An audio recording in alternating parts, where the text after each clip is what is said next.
We didn't say it in the video, but we said it in the comments that the van started off when we first got her. We weighed her when we first got her, and she weighed.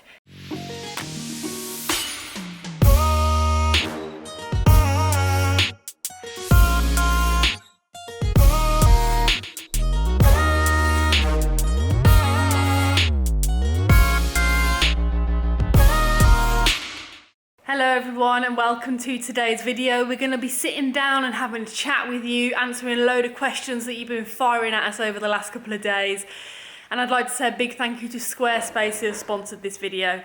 So let's get answering the questions. So we put out on our social media accounts, on our community tab, on YouTube, on Instagram and stuff like that, if anyone had any questions for us, because we do get a lot of questions on all our different social media platforms, so it's always nice to be able to sit down and answer a whole load for you guys. And it's been pretty crazy over the last couple of weeks, so it's nice to just sit down, catch our breath and answer some questions. So the first question we have, I'm just reading it off my phone, is on YouTube, and it says, what was the reaction of your family and friends when you told them you were going to live in a van? Greetings and hugs from Galicia, Spain. We're so lucky to have supportive friends, supportive family. There was no hesitation from them whatsoever. They just supported us all the way through. So they were like, if that's what you want to do and you want to go and see the world, then go for it. You know, life's short.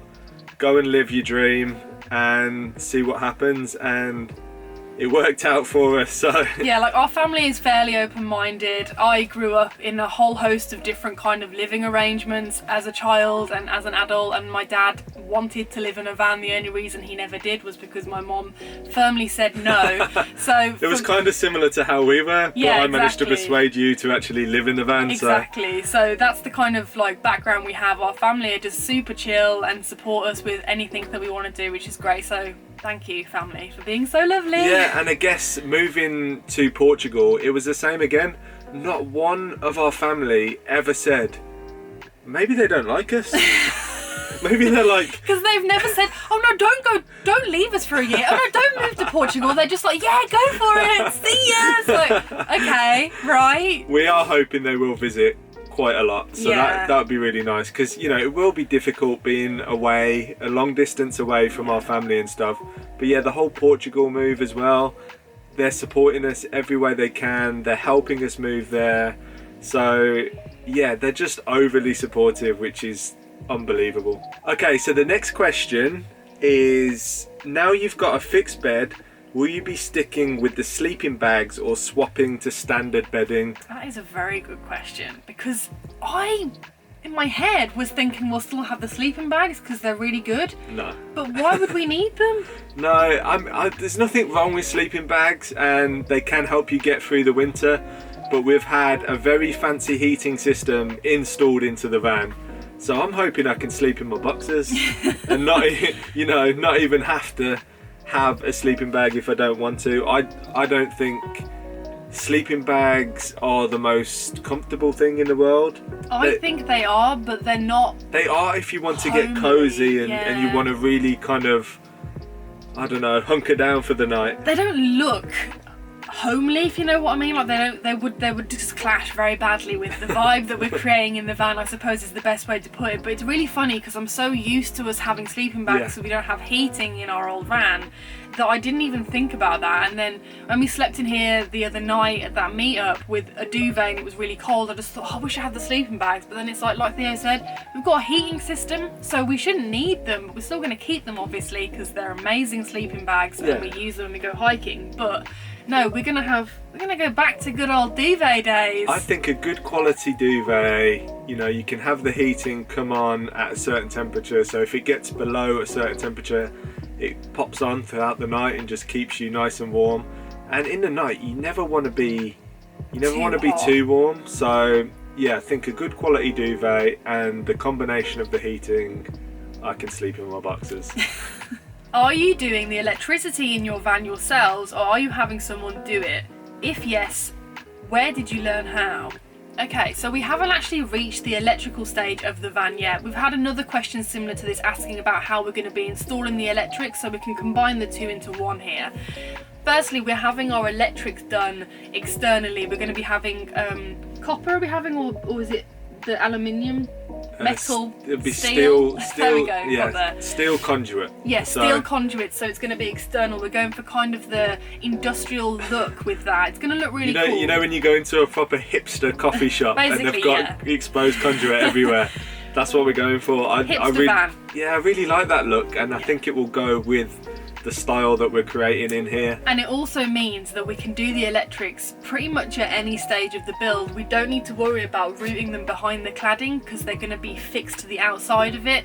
So what we were planning on doing is, once we've got all our furniture in, like the bedside cabinet, the kitchen, everything's in, we can put the electrics in then, and then that leads on to how we're gonna put the electrics in. We're gonna start, like with everything, we like to try ourselves as much as we can.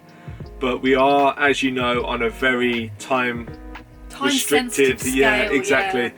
We haven't got much time left. So what might take us, a week to install might take someone who actually knows what they're doing a day. So we have had lots of people reach out to us who are willing to help us, who know all about electrics and stuff. So we'll probably be hitting them up to help us out, and we can do it with them, because I really want to know about the electrics. So if anything ever does happen, or we need to mess around or change things, it's really useful to know so you can do it yourself. But because we've never done it, I just think it would be really difficult to try and figure it out all ourselves, because we need it to be right. Yeah. We've definitely done all of the research, so we know as much as we can know really at this point.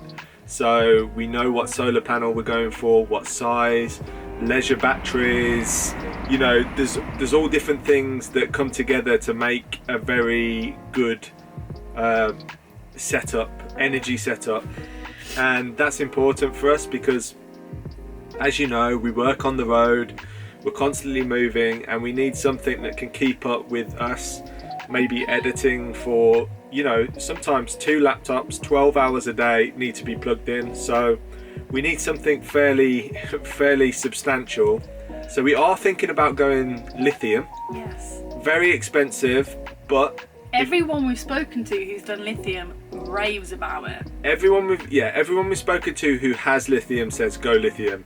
Everyone who hasn't got lithium says if you can afford it, go lithium.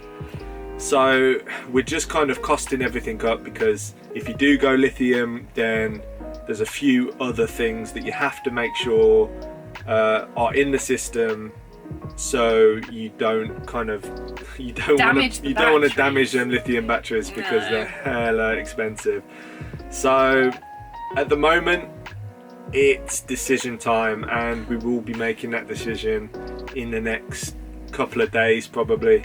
The thing with, if we don't go lithium, it'll be AGMs, but AGMs need to be changed probably every 3 years. They probably only last 3 years, where lithium can last like 10 years. So if you actually think about the cost over a long period of time, and this van to us is, very important, and it is a long term it's going to be our full-time home for a good number of years. So if you can afford to front the cash up front, which you have to, it's going to pay off over time, I think, because you'll just end up buying AGMs. But that's just our opinion. Yeah. And like with anything with van builds, like nothing's really wrong. It's just what works for you. So the next question is from someone on Instagram, and they say, out of all the incredible things you've done, what are your biggest achievements, or your biggest achievement? I think we agree on this. Yeah. And I would say it was the hike we did. It's called the Kungsleden.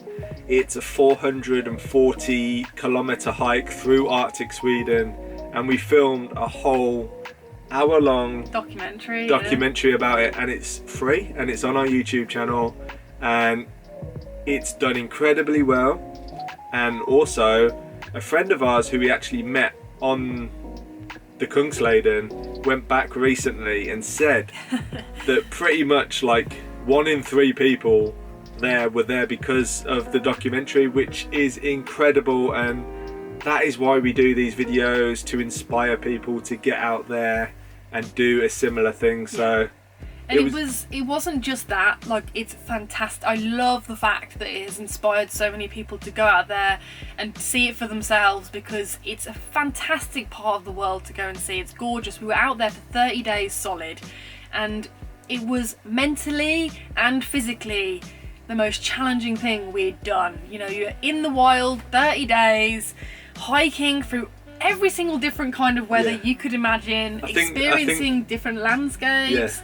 The van build definitely comes close. The van build of the past few days mentally straining. Very mentally straining, very, but in a totally different way, because it's like, it's also physically demanding because we're mentally tired, so we're up and down all, you know, basically that's a whole different ball game. But the Kungsleden was very physically demanding and mentally as well, because we were injured. Like, I had a bad hip, you had your ear problem, and all these different things, and it just made it so hard. There was times we could have just given up, but we were just like, there was a lot of pressure, wasn't there? There was, you know, we'd gone out there to film this documentary. We both never give up. We want to complete something once we've started it. So there was lots of times where we wanted to give up, but that's just not in our nature. No. And we pushed through, we made it happen, and we're so glad we did, because at the end of it, it's such an incredible feeling to think that I've hiked this entire trail through the largest remaining wilderness in Europe.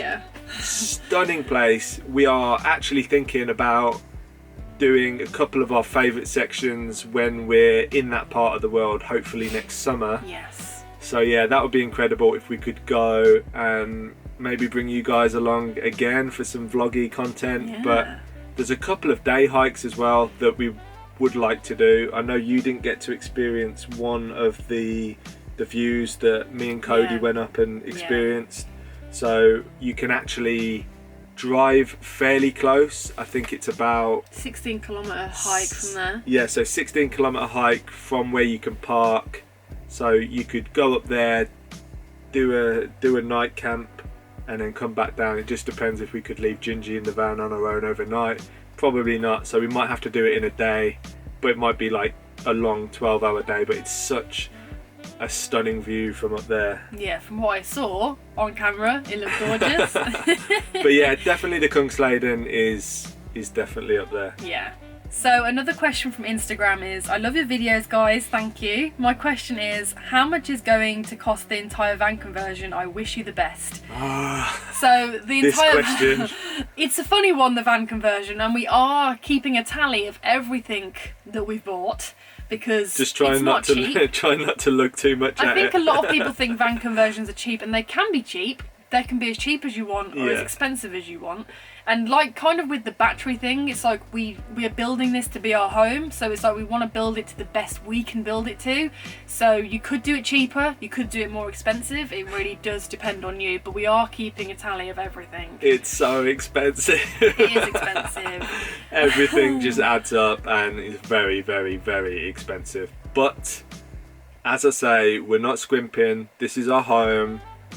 We're going to be travelling a lot in this van over the coming years, and we wanted to make it home from home, so we can travel around in this and don't miss anything that you'd have in a conventional house or something like that. And it's also worth knowing that whilst of the van conversion is expensive to us, it is going to be our home. So once it's done, we don't have to pay any rent, we don't have to pay to stay anywhere. So it's already paid for itself, and it's always going to be cheaper than if we bought a house. So if you're concerned about cost and all that sort of thing, nearly dropped my phone. It's a hell of a lot cheaper doing a van conversion than buying a house. Yeah, and like B says, there's, you know, you can go cheaper, you can go more expensive. There's definitely people we know who are going more expensive than we are. There's definitely people who are going cheaper than we are. Again, there's nothing wrong with that. Whatever budget you have, work towards that and make it work for you. That's all I can say on that. And maybe down the line we will be putting together a cost video on how much it costs to put together, but we just have to see. I've been doing blog posts about the whole entire build, so I will be doing a comprehensive blog post about the cost of the whole thing, which I'm sure will be very eye-opening. But yeah, on our website, which we have hosted through Squarespace, who have sponsored this video, we have the option to have blogs, which is very, very handy. And if you want to try out Squarespace, it's very simple. You can build a really beautiful website with absolutely zero knowledge of how to build a website. Just go on squarespace.com/indieprojects and you can get 10% off your first purchase of a website or a domain, and also a 2-week free trial. So it's definitely worth checking that out. Definitely. People always ask us, you know, how do you find the time to do a van build and edit all the videos, film all the videos, and write blog posts? It's extremely difficult, but things, you know, like having such a streamlined website, and it's really easy to upload the blog posts, that really helps us and helps speed up the whole process. So yeah, I hope you've enjoyed this Q&A. We'll definitely do another one. We've had a lot of questions, so I think we definitely will do a part 2 to this Q&A, because we get a lot of questions about all different aspects, from filming, van building, Portugal, living on a boat, which I know we don't do anymore. People still ask us about that, so there's just so many things to cover. Some people don't know, and if somehow you've missed some of the other videos, we have now sold our narrowboat. That has gone to its new owners. They're really enjoying it. It was really nice, actually. We got a message from them saying how much they're enjoying it. So that's really cool. Oh, and also I forgot, in the last video we said we weighed the van. Oh, I completely forgot. So we didn't say it in the video, but we said it in the comments that the van started off when we first got her. We weighed her when we first got her, and she weighed 2,680 kilos. Yeah, so a lot of people were guessing literally under that I'm gonna have for the base vehicle. Some people were saying, like, I think someone said 1.5 tons. I mean, isn't that's like a car, really? So you've got to think of the base vehicle. Actually, these panel vans don't actually hold that much weight in the back of them, so you really do have to be careful and mind your weight, which we've been trying to do throughout the process of the build. We've had a lot of guesses. We've had a few very close, a few very low. I'm pretty sure 1 or 2 people got it spot on. Yes. Wow, someone guessed 4,080 kilos. Definitely not that. And bearing in mind, so this is a long wheelbase Sprinter, and it's just a standard Sprinter. It's got the single wheels. It's not got the dual rear wheels at the back. So it can only go up to 3.5 tons. That's your limit, basically. We can only drive 3.5 tons. So go on then, let them know. The van weighed in at 2,880 kilos. So we have added 200 kilos to the van. And we're pretty happy with that, because, you know, we've added a roof rack. That was with the kitchen, like a jerry can of petrol on the roof rack as well. We got the whole kitchen, cooker, you know, bulkhead, fridge, the chairs, yeah, mattress, like loads of stuff, actually. All the insulation, the floor, everything adds up. We're hoping that we will get the van when it's all done, not with all of our crap in it, because we all have crap. We're hoping it'll be, I reckon, 3.1. So that gives us a 400 kilo payload. Even if it's 3. I think I'd be happy with 3.2.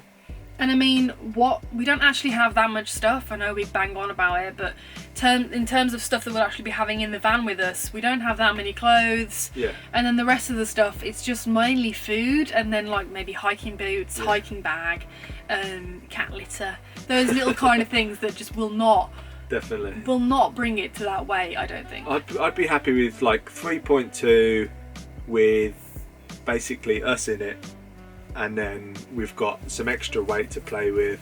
You know, obviously we're going to have probably 40-50 litres of water, gas, a gas bottle, kilos. So it all does add up. So if you are doing a van build, this is something to think about. Before. We were very aware, which is why we went for the very thin cladding. And I don't know, like, I see it's mainly in America, because I don't think it's very easy to get here, but a lot of people in America, they use like quite thick cedar cladding, and really thick, in fact. And I always wonder, like, how they manage weight-wise. And maybe it's just not within their culture as much as it is over here, because over here you can just get pulled over on the side of the motorway and be weighed, whereas in America I don't think that's as common. But if it is, let us know, because we have no idea. But I think, you know, you buy a vehicle and we spent a lot of money on this vehicle, we wouldn't ever want to overload it. No. One, because it's illegal, and two, because damage it. It's just not good for a vehicle, I guess. Like overloading it, that's not a good thing to do. So yeah, if you are doing a van conversion, just be aware that there is limits. And I know some people get their vans up-plated and stuff like that. You can do that on various vehicles. But yeah, ours is 3.5 limit, so we're definitely working towards that really nicely at the moment, because we're not far from having pretty much everything in. No, we're really not. Like, we're currently building the bedside cabinet, so that'll probably be the next video. Yeah, you can't see it, but it's just out of frame, so that'll be the next video, hopefully.